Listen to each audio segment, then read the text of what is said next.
இதை நினைக்கும் போது எனக்கு ரொம்ப வெக்கமாக இருக்குது. எங்கள் அம்மா இதை பார்த்தாங்கன்னா என்னை ரொம்ப காரியம் முழுந்துருவாங்க, இப்படி ஒரு சோம்பேறி பிள்ளையை பெற்றுருவோமேன்னு. ஆனால் அது தமிழில் இருக்கான்னு தெரியல. என்னுடைய தமிழ் ஆசிரியர்கள் அத்தனை பேர் அப்படி தான் இருந்திருக்காங்க. எனக்கு 4 தமிழ் ஆசிரியர்கள் ரொம்ப சிறப்பான மனிதர்கள். உத்வேகப்படுத்துது. ஒரு சினிமாக்காரர்கள் என்ன பண்ணலாம், என்ன பொறுப்பு இருக்குங்கிறத திருப்பி ஒரு தடவை நினைவுபடுத்துறது. ரொம்ப மெல்ல படிக்கிற ஒரு சுமாரான அறிவு இருக்கிற பையன் தான். ஸோ அதனால் நான் எடுத்து படிக்க ட்ரை பண்ணுறேன்.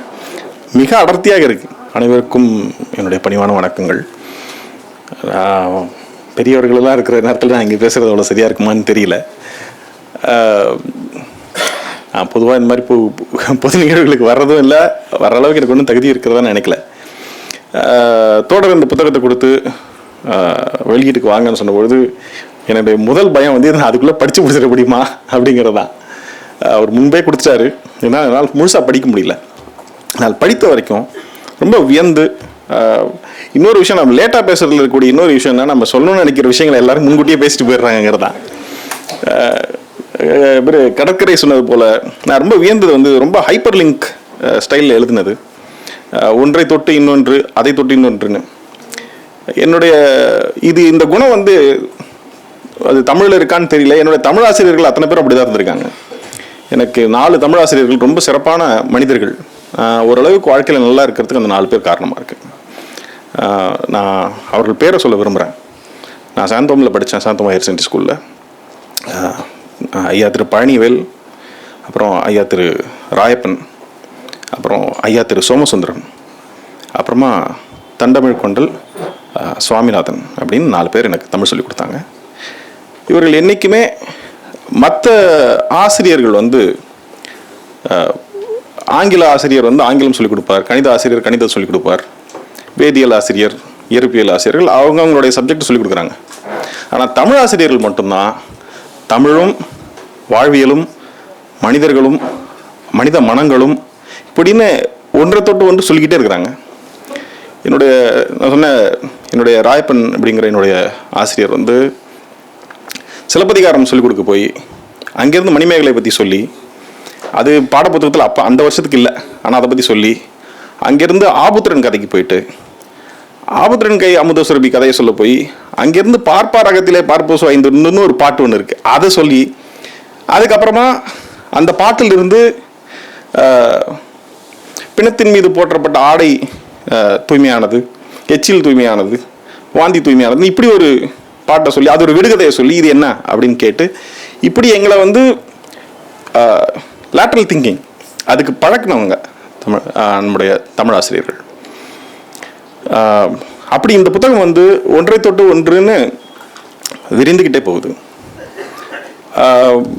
இதில் என்ன சொல்கிறது, முன்பே பலரும் குறிப்பிட்டது போல் ஒரு 5 பேஜுக்குள்ளே கிட்டத்தட்ட ஒரு 10 எழுத்தாளர்கள் பற்றி அவர்கள் எழுதிய பாடல்கள் பற்றி வருது. நான் வந்து குறிப்பெல்லாம் எடுத்துக்கிட்டு ரொம்ப மெல்ல படிக்கிற ஒரு சுமாரான அறிவு இருக்கிற பையன் தான். ஸோ அதனால் நான் எடுத்து படிக்க ட்ரை பண்ணுறேன். மிக அடர்த்தியாக இருக்குது. ஆனால் என்னுடைய விருப்பம் வந்து இதை படித்து முடிச்சிடணும் அப்படிங்கிறதும். எப்போதுமே இதில் நான் இன்னொரு விஷயம் சொல்ல வந்தது என்னென்னா, இவ்வளோ பேரை இவர் எப்போ படிச்சிருப்பார். உண்மையை சொல்கிறதா இருந்தால் யுகபாரதி என்னுடைய 7 நாள் இளையவர். ஆனால் என்னுடைய 7 நாள் இளமையாக இருந்து அவர் வந்து ஒரு 14 கட்டுரை நூல்கள் எழுதி, 10 கவிதை தொகுப்பு எழுதி, 2000 திரைப்பாடல்கள் எழுதி, இவ்வளவும் எப்படி இதை தவிர இதெல்லாம் அவர் படிச்சிருக்கார். இதை நினைக்கும் போது எனக்கு ரொம்ப வெக்கமாக இருக்குது. எங்கள் அம்மா இதை பார்த்தாங்கன்னா என்னை ரொம்ப காரியம் முழுந்துருவாங்க, இப்படி ஒரு சோம்பேறி பிள்ளையை பெற்றுருவோமேன்னு. ஆனால் யுகபாரதியோட அறிமுகம் எப்படி கிடச்சிதுன்னா, மாடர்ன் லவ்னு ஒரு ஷோ பண்ணுறதுக்காக பாடல் எழுதுறதுக்கு முயற்சி செஞ்சுட்டு இருந்தோம். யாரை கேட்கலாம் அப்படின்னு இருந்துச்சு. ஒருத்தர் 2 பேரை முயற்சி செஞ்சோம். எனக்கு அது என்ன சொல்கிறது, சரியாக நமக்கு ஏற்புடையதாக இல்லாமல் இருந்தது. வெவ்வேறு காரணங்களால் அது நடக்கவும் இல்லை. அப்போ ராஜமுருகன் கிட்ட கால் பண்ணி வந்து யுகபாரதி எப்படி அவர் நல்லா எழுதுவாரான்னு கேட்டேன். அவங்க 2 பேரும் சின்ன வயசில் ஒன்றா வளர்ந்தவங்கன்றது கூட அவர் மறைச்சிட்டார்.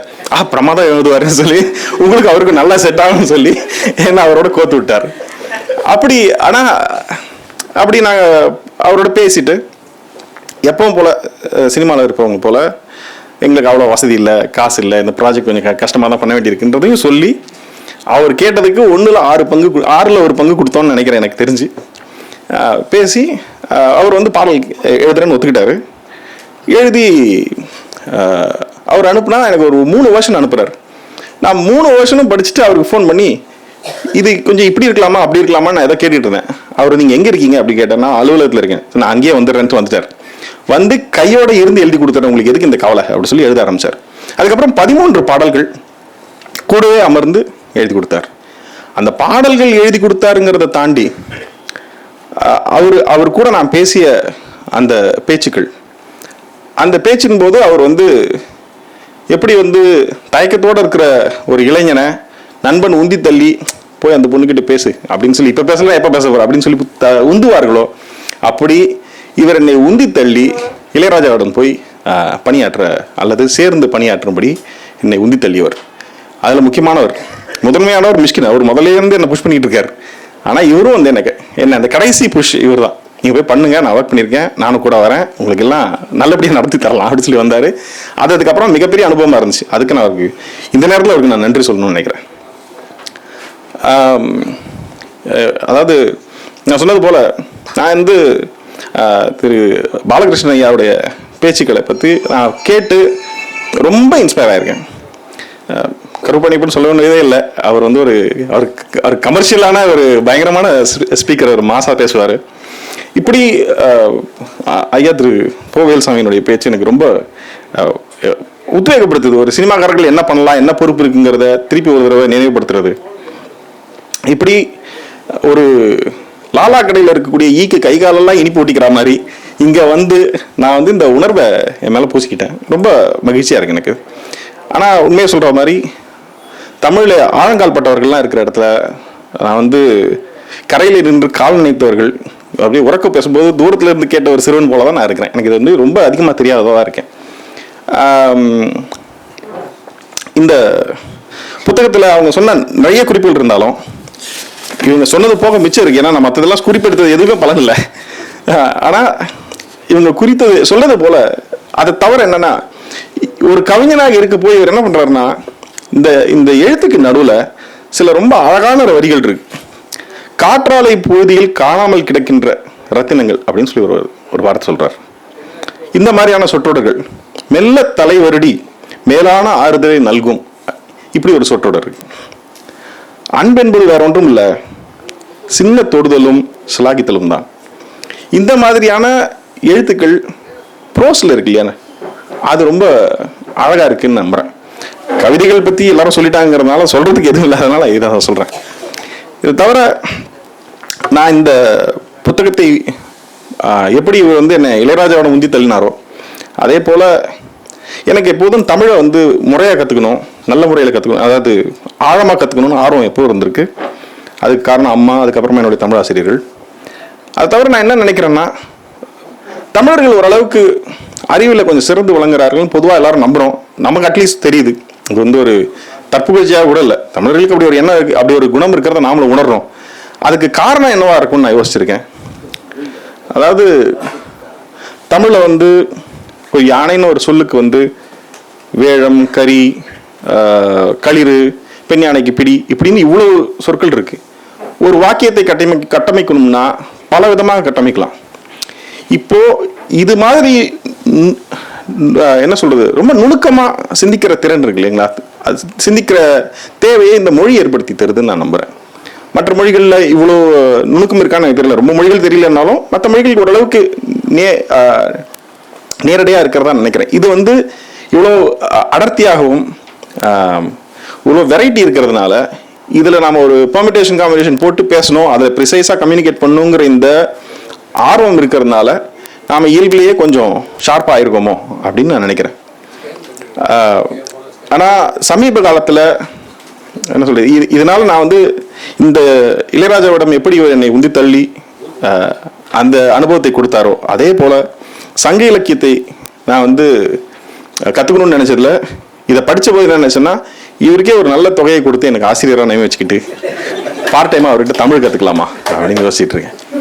ஏன் அப்படின்னா, நமக்கு வந்து இந்த நேரத்தில் தமிழ் சொல்லிக் கொடுக்குறவர்கள்லாம் யார் ஆயிட்டாங்கன்னா, இது தமிழ்நாடா இல்லை தமிழகமானு சொல்லிக் கொடுக்குறவர் நமக்கு தமிழ் சொல்லிக் கொடுக்குறார்.